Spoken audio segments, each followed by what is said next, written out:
आप सुन रहे हैं सुबह संदेश मॉर्निंग वॉइस। अब प्रफुल्ल दास टीवी अंजनी अंग्लिश सवजन से बांटा जाएगा। मेरी जिंदगी की हर परेशानी में खुल जाता है आशा का द्वार। मेरी जिंदगी की हर परेशानी में खुल जाता है आशा का द्वार। कभी ना डरूंगा, कभी ना हटूंगा, कभी ना डरूंगा, कभी ना हटूंगा, चाहे जान भी देनी पड़े। प्रभु का धन्यवाद करूंगा, उसकी संगति में सदा रहूंगा।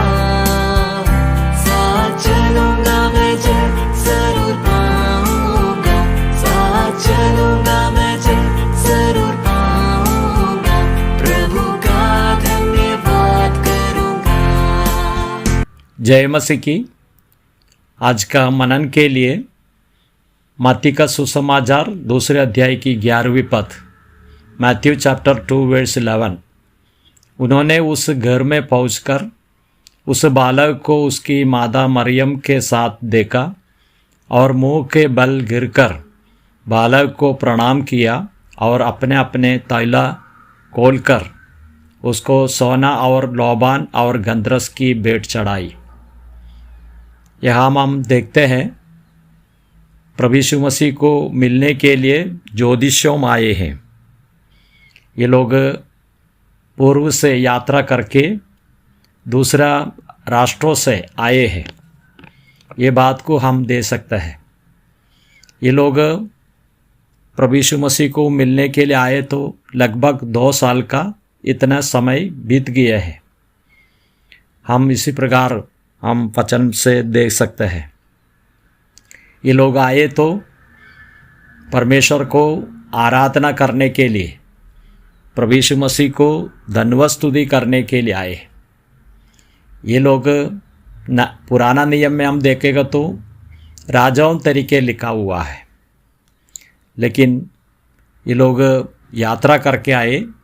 ये लोगों को एक तारा ये लोगों का आगे आगे चलते थे उस जगह में, और पहुंचने के लिए तारा ये लोगों को अगुवाई करते थे।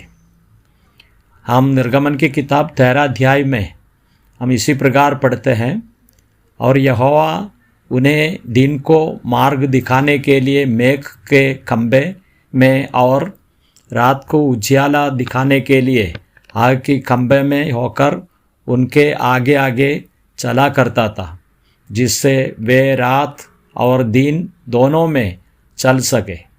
यहाँ हम देखते हैं कि मिस्र से और इस्राएल लोग आते समय में वो लोगों को सही मार्ग से लेकर जाने के लिए आग का खंभा और मेघ का खंभे से ये लोगों को ले चला था। इसी प्रकार इस ज्योतिष लोग आते हुए समय पर ये लोगों को एक तारा, प्रकाशमय एक तारा ये लोगों को अगुवाई कर कर प्रभु यीशु मसीह का पास में आए। वो आते समय में हेरोद राजा का पास में गए हैं, कारण है कि प्रभु यीशु मसीह साधारण एक व्यक्ति नहीं है। ये लोगों को मालूम है और आने वाला समय में राज करने वाला प्रभु है। ये सारे बातें समझकर ये ज्योतिषी लोग प्रभु का पास में आने के लिए चाहा। लेकिन हेरोद का बारे में हम देखते हैं, और उसको नाश करने के लिए, प्रभु यीशु मसीह को नाश करने के लिए मन में विचार किया है। लेकिन थोड़े समय के बाद में ये लोगों को प्रभु यीशु मसीह का पास में लेकर आए। यशायाह का किताब 60वें अध्याय की 3री कलम में हम इसी प्रकार पढ़ते हैं, जादी जादी तेरे पास प्रकाश के लिए और राजा तेरे आरोहण के प्रताप की ओर आएंगी। हम इसी प्रकार पढ़ते हैं, जादी जादी तेरे पास प्रकाश के लिए और राजा तेरे आरोहण के प्रताप की ओर आएंगी। इसी प्रकार हम पढ़ते हैं। और इसी प्रकार ये लोग भी प्रभु यीशु मसीह का पास में पहुंचा है। ये लोग आते हुए समय पर प्रभु यीशु मसीह का पास में आए मरियम को देखा है और प्रभु यीशु मसीह को मिला है, लेकिन मरियम को धन्यवाद नहीं किया है। कारण है कि आराधना के लिए योग्य है, स्तुति के लिए योग्य है प्रभु यीशु मसीह है। इसके लिए केवल बालक प्रभु यीशु मसीह को ही धन्यवाद किया है।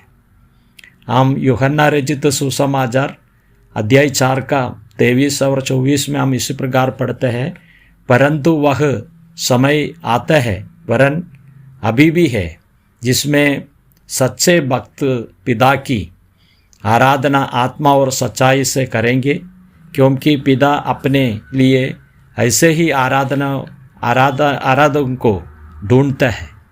हम इसी प्रकार पढ़ते हैं, सच्चे आराधना करने वाला लोग आत्मा और सच्चाई से परमेश्वर को आराधना करेंगे। इस प्रकार ये लोग आराधना के लिए यहाँ हम तो आए हैं। प्रभु हमको सहायता करे। ये लोग आने का बाद में और प्रभु यीशु मसीह को कुछ वस्तुओं, कुछ चीज़ें और अर्पण किया है, ये बात को हम दे सकते हैं। कम से कम 3 प्रकार की वस्तुओं का बारे में यहाँ हम तो लिखा हुआ है। सोना और लोबान और गंधरस की भेंट चढ़ाई है, हम इसी प्रकार पढ़ते हैं। सोना का बारे में हम देखेंगे तो पुराना समय में राजाओं को अर्पण करते हैं।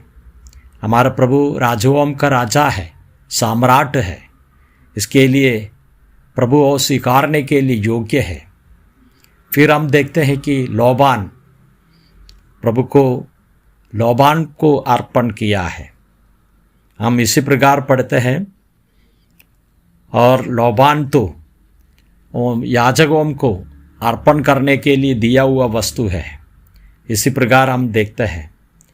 और इसी प्रकार प्रभु यीशु मसीह एक महायाजक तरीके आज स्वर्ग में बैठे हैं। फिर हम देखते हैं कि गंधरस को दिया है। गंधरस के बारे में हम देखते हैं, ये नबियों को और लोगों का मृत्यु का समय में हम देखते हैं कि वो लोगों का कब्र के अंदर रखने वाला एक चीज़ है। सोना तो एकदम राजाओं को अर्पण करता है, लेकिन हम इसी प्रकार देखते हैं लोबान और गंधरस बहुत स्मेल देते हैं, सुगंध का है। इसी प्रकार प्रभु यीशु मसीह बहुत सुगंध देने वाला उसका पदवी को दिखा रहा है। प्रभु हमको सहायता करे। इब्रानियों का पत्रिका अध्याय 4 का 14 से हम देखेगा तो, इसलिए जब हमारे ऐसे बड़ा महायाजक है जो स्वर्ग से होकर गया और अर्थित परमेश्वर का पुत्र यीशु, तो आके हम अपने अंगीकार करके ढूंढते हैं। इसी प्रकार हम देखते हैं एक महायाजक तरीके यहाँ हम दे सकते हैं। प्रभु यीशु मसीह एक महायाजक है, स्वर्ग में वो गए हैं और स्वर्ग में जाकर बैठे हैं।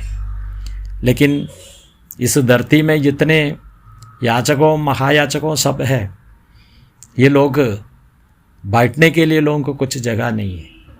लेकिन यहाँ हम देखते हैं प्रभु यीशु मसीह स्वर्ग में जाकर और बैठ गया। प्रभु हमको सहायता करें।